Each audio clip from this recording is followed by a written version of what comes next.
And welcome to another World of UX podcast. This is your host, Darren Hood. Thanks everybody for taking the time to join us today. Special welcome, those of you listening for the first time. Welcome to the World of UX podcast. I'm going to talk about something slightly different today. I've talked about something on this line before, and I'm just approaching it from a little bit of a different angle. The subject for this episode is the truth about learning. The truth about learning. Now, we're going to be talking about learning from a very holistic perspective, but I want everybody to consider the things that I'm going to say as it pertains to user experience. That's why we're here, right? That's what the podcast is about. We're talking about user experience. And one thing that people need to know, some people who've just entered UX, and it doesn't matter where you're coming from, because everybody has to transition from somewhere, but a lot of people coming into UX today feel like, depending upon where they are, they feel like they can just come in and just hit the ground running. And that's simply not the case. We've talked before about how you transition into the discipline. People are coming from academia and they feel like, okay, well, I got a PhD and I can just jump right in and just do the work. Actually, no, you can't. Well, I was a visual designer and I can just jump in and do the work. No, you can't. When you were a developer, when you were a creative or an art director, when you were a visual designer, when you were somebody who was operating in academia and you come into UX, there's no difference other than the fact that you might bring some disciplinary aspects to the table. Everybody who comes into UX, everybody who's coming into any discipline for that matter, is transitioning in. But UX is different because a lot of disciplines don't require you to really sort of strip down who you are the way that UX does. It's really interesting how selfless of a discipline UX is. Now, can somebody do the work if they're not selfless? Can somebody do the work if they're coming from academia, if they're coming from a creative or art director role, if they're coming from a visual designer role, from a developer or engineering role? Can they come into UX as is? Well, you can come from anywhere as is. It doesn't mean you're going to thrive. And there's a lot of people who have positions today and they're not thriving. People come into UX, they have a fake it till you make it mentality. That's not going to work. People come into UX and they are a bit neurotic and they're a bit hypersensitive. You need to transition from that. People come in from a visual design perspective and they're used to being married to their work and not having people reject it so much. And I'm talking about those really top-notch visual designers, and everybody just does backflips anytime they submit anything. The chance of you experiencing that over here is slim to none.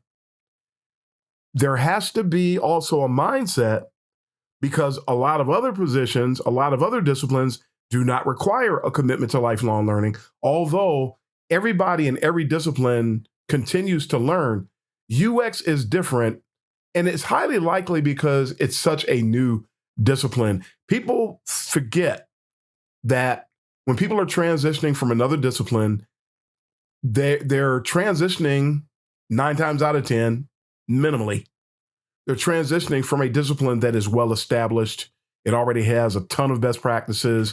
It doesn't have a lot of people trying to commandeer their work. A lot of the violence that we experience in UX, a lot of people aren't experiencing that in other fields. And so when you come over here, in order to excel, and we're talking about real UX, I'm not talking about the cult of UX. I'm not talking about this visually dominated aspect of UX that a lot of people are trying to sell today. We're not talking about these people who all they do is ask somebody what they want, give them what they want, and think they've done UX work. We don't listen to what people want. Not when you're going to do real UX work. It's about solving a problem. It's about meeting a need. And it's not about taking orders. We're not waiters. We don't sit there, ask someone to place an order for something and then deliver that and then wipe our hands and we're done. That's not how UX works. You can listen to what somebody wants, and what they want could be the absolute wrong thing. And then you have to be ready to diplomatically let them know that what they want is not the direction they should go. We are here to save stakeholders, clients. We're here to save people from themselves. We're here to help save leadership from themselves, because people are going to all day long, they are going to tell you what they like. They're going to tell you what they want to do. But truth of the matter is, the people that we're helping, they're not designers. And a lot of people, because they only see the artistic side of design, they think that because anybody can do that. And we all went to art class when we were a kid and we designed something, and whether it was good or bad, it was still art and it was still yours. It doesn't work over here. We're designing to find the sweet spot between business needs, user needs, and constraints. It's not about what somebody wants to do. Hey, we could do that. That's really cool. So we could do that. Man, people really enjoy that. How do you know that? You don't know what people would enjoy. And people convince themselves that what they're saying is the way to go, and it simply isn't accurate. UX is the voice of reason. With any work that's being done, we're the ones to help people think their way through the right way, through a project the right way, do things the right way. We are there to help people achieve success, especially when they have no idea that that thing they want to do is actually going to guarantee their failure.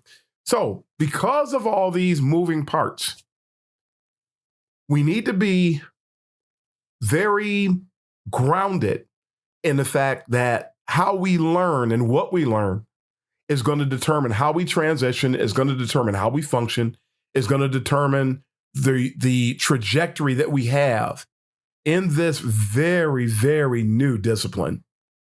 When you really think about it, no matter how long we say we've been doing it, it's still new. It doesn't change the newness of UX, and it doesn't change the fact that we need to be very principled in order to achieve success, especially when you always have somebody that's trying to push against you doing the right thing, and they try to say that what the UX person is recommending is an opinion, and they don't realize, it's funny, they say that what we're saying is an opinion, but if you talk to them about what their expertise is, they'll say that it's an expert opinion, and they forget, hey, there's an expert opinion over here too. So these are some of the challenges. So learning it empowers. When we learn, it helps us to know and understand and prescribe the best way to move forward at all times. It helps us to understand where we are. It helps us to understand where our potential is.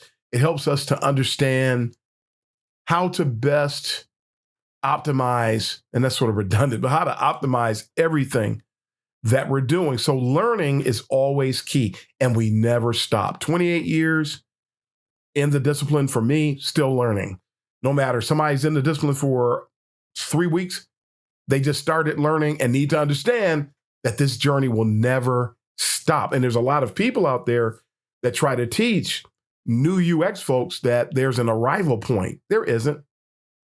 There's no arrival point. There are milestones, but there's no arrival point. So we're always learning. So all these things said, I want to spend just a few minutes talking to you today and sharing the truth about learning. That's our subject for today, the truth about learning. And I want to start with a story about how I heard somebody one day, a very learned individual, a highly skilled individual, someone who functions as a leader in the discipline. And I heard them one day talking about how they really hate listening to things like TED Talks. They hate to hear lecture-oriented presentations, which is interesting because they do the same thing all the time, but at any rate, it's just funny how we flip and we don't realize what we're saying when we say it sometimes. And I love that person dearly, and I love the value they bring to the discipline, but that doesn't stop any of us from being wrong or misguided at any given time. And we need to be emotionally intelligent enough to embrace and face that fact. At any rate, and it goes for me too, and I do it all the time. I'm looking for ways to be better at what I do. So don't throw that at me, because I operate like that all the time. Standard MO for me.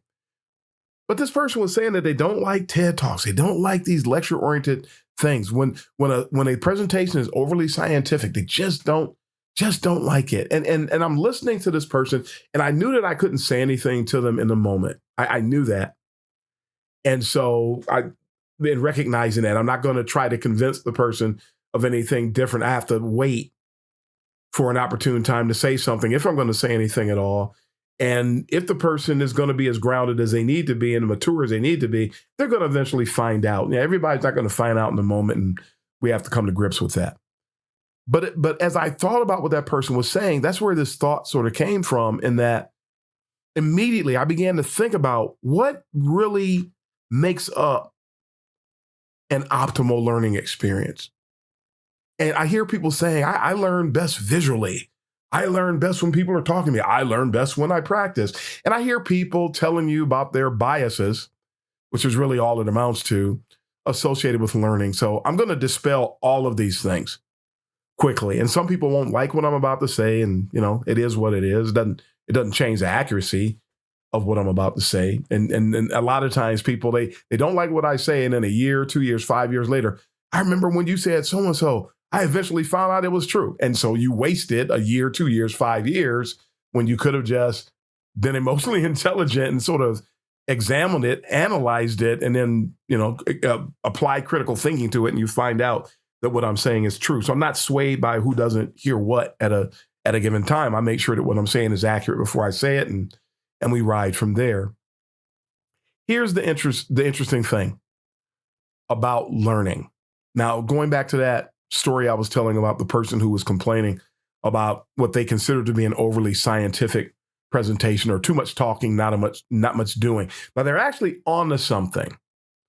And I mean, how many of us have listened to a TED Talk and all they do is talk? You don't do anything when you're listening to a TED Talk. And how many of us have listened to a lecture in college? You listen to somebody talk for an hour, 2 hours, and God forbid, you don't pay attention and apply critical thinking because there's a test coming. If you're in school and you hear this long lecture, there's a test coming. If you don't apply yourself, which is where we're going, to that presentation, then you're going to fail.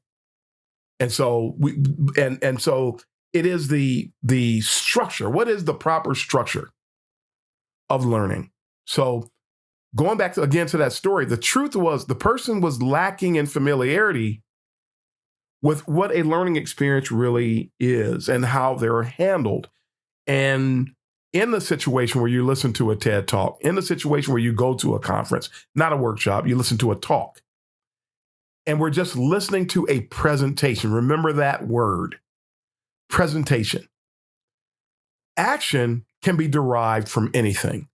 And for the critical thinker, when we hear a presentation, we begin to think about, I remember when I was getting trained years ago about how to deliver the optimal learning experiences, how to design learning experiences, how to do instructional design. And we would always have takeaways after a presentation. It was like, okay, you heard this presentation for an hour. What are your takeaways? And that's where the critical thinker goes. You hear somebody present something and you didn't get anything, they didn't give you anything to do in the presentation, but you have to take it upon yourself. How can I implement what I just heard? How do I best digest what I heard? And that's where the learning process takes on another, it goes to another level, if you will. There are basically three aspects. I've talked about this before, but this is just our focal point today with this topic. Every proper learning experience has three components. Every learning experience. Step one, presentation. The TED Talk, the lecture, the conference talk, listening to this podcast, listening to anybody's podcast for that matter, overhearing somebody talk for 5 minutes about how to accomplish certain things in your life, in your career, in your personal life, professional life. It doesn't matter. There's always a presentation. That's where the learning experience begins. It begins with exposure to content, exposure to a subject, exposure to some well-structured thought leadership. So it's always the presentation. That's where we start. The second part of the optimal learning experience is application. As we just mentioned a few moments ago, how can I implement what I just heard?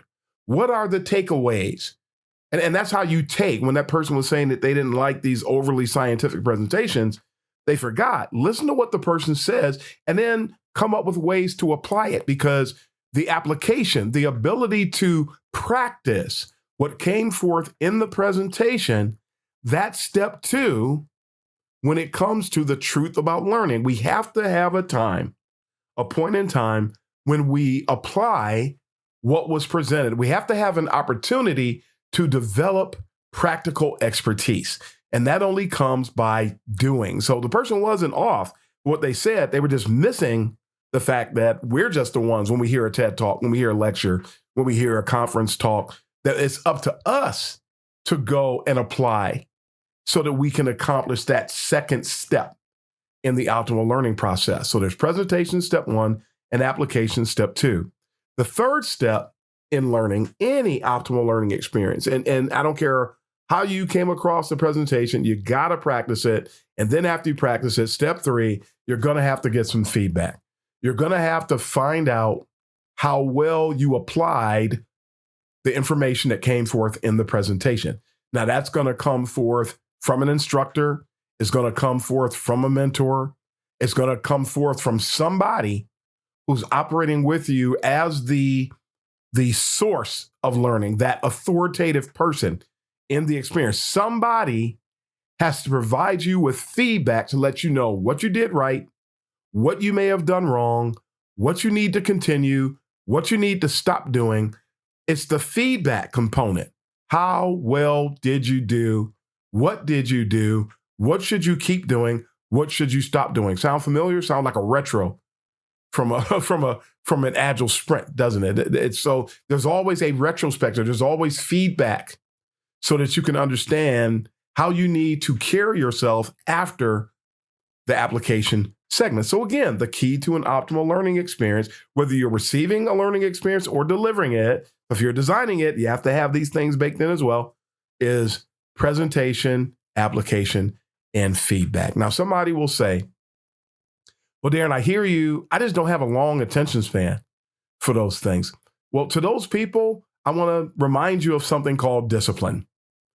There are times, sometimes we don't want to listen to a talk. Sometimes we don't want to deliver a talk. Sometimes we just don't want to do A, B, and C. Discipline doesn't care what we want to do. Discipline doesn't ask us how we feel. Discipline is always focused on what we need to do at a given time, and then sort of forcing ourselves to do what's necessary, what's required, what's needful, what's important, what's critical, what is an absolute necessity. We have to make ourselves do things in order to achieve higher levels of expertise, higher levels of excellence. Discipline is a key component. And when we're not disciplined and we're ruled by our emotions, or we're ruled by how we feel in any given moment, or what our tendencies are, and things of that nature, if we're going to be ruled by our emotions or our laziness or any of those types of things, we're going to shortchange ourselves, and we don't want to do that. So the key is, if you have a short attention span, make yourself sit. Matter of fact, if you know you have a short attention span, you know that you have that weakness. So then why don't you just go to YouTube, look for long presentations, train yourself to sit. The fact that you may not have a long attention span today doesn't mean that you are just destined to have a short attention span tomorrow. Train yourself. People will say, well, I'm ADHD. Make yourself listen. You can still do it. You can make yourself do anything that you understand to be necessary. Anything that you place value on, you can do it. We all do everything we place value upon. So to those people, again, I just challenge you to be disciplined. And discipline is going to help you go that short distance between the 2 points. You'll accomplish it faster because you're disciplined. So just consider that today. And another thing you can do too, I also like to challenge people. You know that you don't have a long attention span, or say you do have a long attention span. Whether you do or you don't, I just gave you the fix for if you don't. But if you do, then you're short tracking yourself. That's a good thing, because overexposing yourself, this is something about learning people don't realize. You want to find a way to get to the point where something is second nature. You don't want to memorize anything. You want to know something of a reality. You want to know something accurately. You want to be genuine about your engagement with a thing. So if you overexpose yourself to content, you will eventually know that thing, and you will really birth a second nature kind of mindset. So, I mean, think about it. I actually, a lot of times I have these speaking engagements locally, and I'm talking to people about different topics. And one of the things that comes to mind that I like to do when I'm talking to those people is I'll say a line, and I want you to give me the next line. And nobody knows what I'm about to do. And they have no idea where I'm about to go. How in the world are we going to give the second line of what you're about to say when we don't know what you're about to say? And so I just laugh, because I already know how everybody's going to respond. And I'll say something as simple as, Mary had a little lamb. And then everybody comes back at me and they say, and his fleece was white as snow. And I ask people, when was the last time you thought about that? I mean, people who have kids will say, oh, I just said that to my kid yesterday. But I think people still get the message, is that we remember something that we spent absolutely no time trying to memorize, because we were so overexposed to it that our knowledge of it became second nature. Why do we have to limit that type of recall, that type of mentality, to something like songs and nursery rhymes and things of that nature? This factor, this cognitive factor, is actually accessible to us at any given time. And so if we will overexpose ourselves to, say, the fundamentals of user experience, instead of, like some people today, they say, well, I don't know any fundamentals. So what are you going to do about that if you know you don't know them? Some people say, well, I don't need fundamentals. That's old school. There's no such thing as old school. Fundamentals that means that that's something you need to know, and you'll never be an expert at what you do until you know fundamentals. And it does not matter what the discipline is. Everybody has fundamentals. So you want to be good at UX, you need to know heuristics, you need to know usability, you need to know information architecture, you need to know UX research, and that's not just asking somebody what they want or what they like. That's going out and conducting interviews. It's doing A/B testing. It's doing tree testing and card sorting. It's engaging in and doing cognitive inquiries. And heuristics is a part of research as well.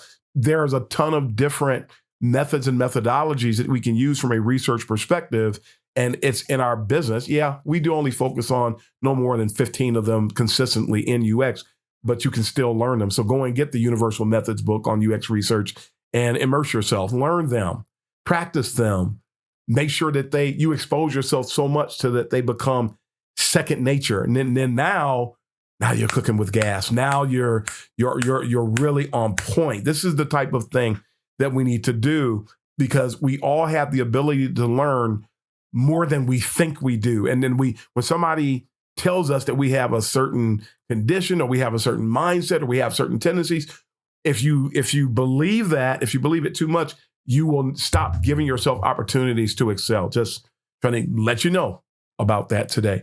And then the other pillar is interaction and interface design. UI and ID go together, because you can't design an interface, a successful interface, without using interaction design principles. So that's pillar number 4. And folks have heard me talk about those things before.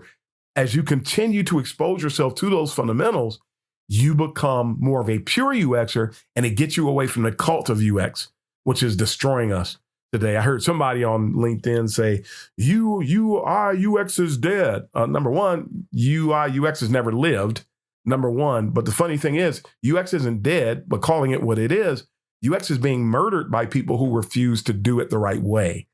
So if you're hearing what I'm saying today, you understand how to do UX the right way, and you're committed to doing it. And when you start doing it, if you've never done it before, if you start doing UX the right way, you will see a difference.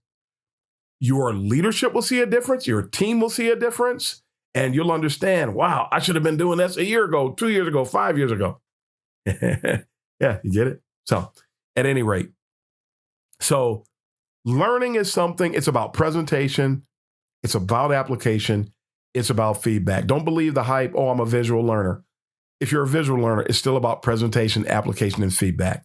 Well, I really have a long attention span. I can listen. Well, still, it's about presentation, application, feedback. It doesn't matter how you learn. Human brains are basically wired the same. And I know people are going to come up with these little one-offs. Basically, it all comes back down to these principles. It doesn't matter where you live, doesn't matter who you are, doesn't matter what you're doing. It's about presentation, application, and feedback. So whether you're partaking of blog posts, books, videos, which is all unidirectional, by the way, and then you have to find out how to apply. We're going back to that story I told you about in the beginning. Conference talks, keynote presentations, podcasts, micro-learning experiences, standard courses, in-person courses, online courses, asynchronous, synchronous, bisynchronous. It does not matter.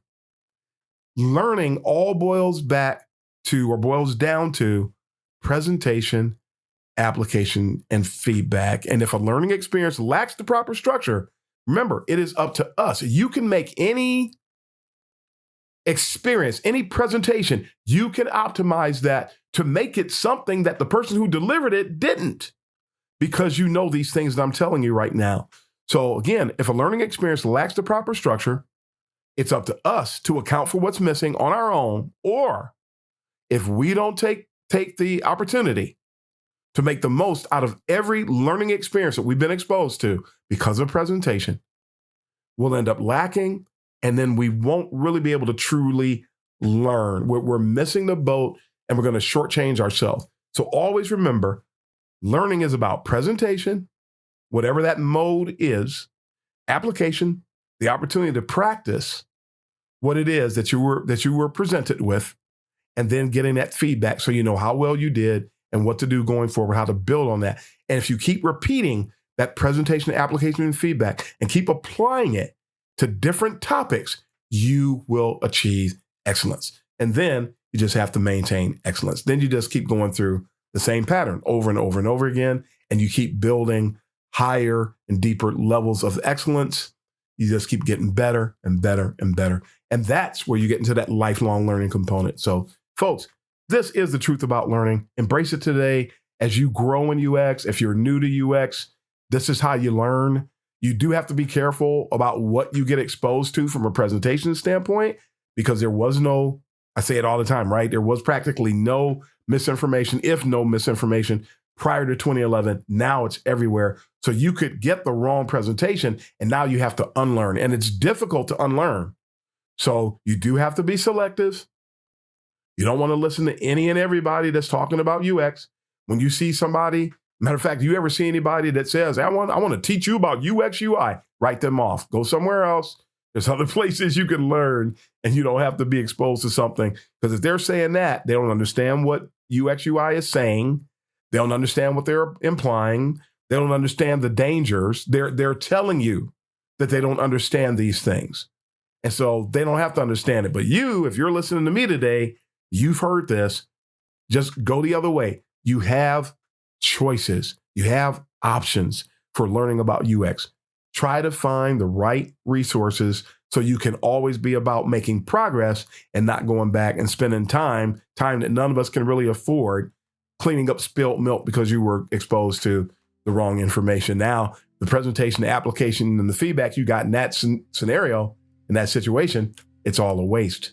So then you have to go and get rid of it. Then you have to go and examine everything else. What else have I been doing that's not right? So try to expose yourself to the right things. Do everything you can to expose to the right things. But my quick tip, if somebody's saying they want to teach you about UX, UI, if they use that combo acronym, just go the other way. You can find other more reputable sources. So that's it. Short and sweet today, folks. But that's all the time we have for today. We're going to wrap up here. So thanks for taking the time to join me on today's episode. Make sure to go out. Hey, you want to check out kaizentees.com today. Look at some of the t-shirts, the products we have out there. I'm always saying things and people were saying, hey, if you said that, if you put that on a t-shirt, I'd buy it. Well, I did. So go out to Kaizen Tees, check it out today. But join us again next week for another episode. And until then, this is Darren Hood, the host of The World of UX, signing off. Happy UXing, everybody.